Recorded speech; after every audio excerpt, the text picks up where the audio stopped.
अस्सलाम वालेकुम दोस्तों।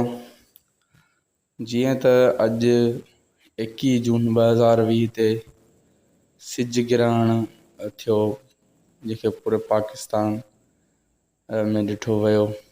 ख़ासि करे सिंध जे कुझु इलाइक़नि में मुकमल सिज ग्रहण थियो। उन जे तनाज़ुर में कुझु तस्वीरूं ऐं कुझु वीडियोज़ नज़र मां गुज़रियूं त कुझु दोस्तनि हीअ तस्वीर जेका तव्हांखे नज़र अची रही आहे, दोस्त पुछी रहिया आहिनि त आख़िर इहो आहे छा जेको सिज जे बिल्कुलु पासे में नज़र अची रहियो आहे।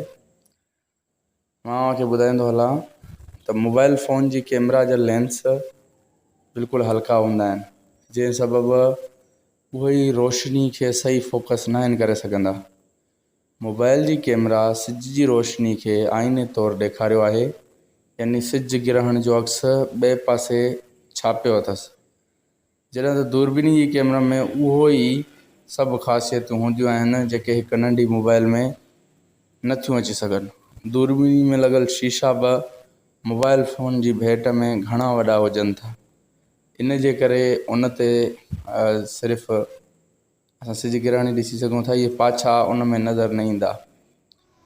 ऐं ॿी जेको तस्वीरूं ऐं वीडियो नज़र खां गुज़रियूं आहिनि त वणनि जी छांव, जीअं तव्हांखे हाणे वीडियो में नज़र अची रही आहे त नॉर्मल तरीक़े सां जीअं हूंदी, अॼु ईअं नज़र न आई। उन जो सबबु छा आहे? दरिया ख़ान सिंधी साहिबु तमामु बहितरीन तरीक़े सां ॿुधायो आहे, जंहिंखे मां हिन वीडियो में शामिलु कयां थो। त जन वणनि जा पन सन्हड़ा हुजनि था, उन मां सिज जी रोशनी गुज़री करे वेंदी आहे। आम ॾींहं में बि ईअं ई हूंदो आहे, पर उन वक़्तु उहा रोशनी गोल दाइरनि में हुजण सबबु असांखे आम रोशनी जीअं ॾिसण में ईंदी आहे। जेकॾहिं अव्हां वण जे पन खे सिज जे साम्हूं कंदव त अव्हांखे हल्का नंढा नंढा टिबका ऐं किथे घणाई किथे घटाई तह नज़र ईंदी, जंहिं मां सिज जी रोशनी आर पार थी वञे थी। सिज ग्रहण सबबु जीअं त सिज जी रोशनी घटि वधि थींदी रहंदी आहे, उन लाइ वणनि जे पननि मां गुज़री कंदड़ रोशनी बि रिंग जीअं ॾिसण में ईंदी आहे।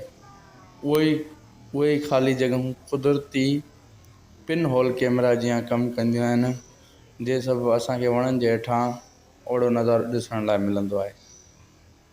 ही कुझु दोस्तनि जा डाउट हुया, इन जे मुताबिक़ असां ही वीडियो ठाही। असां थोराइता आहियूं दरिया ख़ान सिंधी साहिब जा, जीअं असांखे मुफ़ीद मालूमात ॾिनी, जेका मां तव्हां सां वीडियो में शेयर कई आहे। मिलूं था ॿी वीडियो में इंशाअल्लाह। अल्लाह हाफ़िज़।